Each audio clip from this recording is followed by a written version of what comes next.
Monsieur le Président de la Commission Régie, merci d'être de nouveau à nos côtés. Merci pour la tenue ce matin même de la réunion commune entre votre Commission Régie et la COTER. La réunion de ce matin a permis d'aborder avec nos rapporteurs les nombreuses problématiques que soulèvent les tout derniers rapports sur la cohésion. Et les 3 rapports de cet après-midi sont vraiment d'une grande importance pour le futur de cette politique de cohésion. En effet, sur le terrain, le constat des acteurs et des gestionnaires des fonds est le même.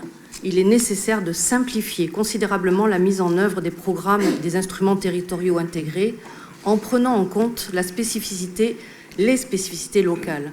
La mise en œuvre doit être flexible, elle doit s'adapter au territoire et respecter une méthodologie favorisant une approche ascendante qui repose sur les spécificités, sur les dynamiques propres à chacun des territoires.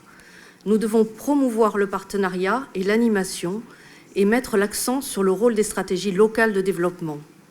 Il n'y a que par cette méthode de concertation au plus proche des citoyens que nous arriverons à résoudre les nombreux défis liés à la communication sur les fonds européens. Vous en avez parlé. En France, par exemple, depuis que ce sont les régions et non plus les préfets, représentants de l'État, qui gèrent les fonds européens, la communication devient autrement plus performante.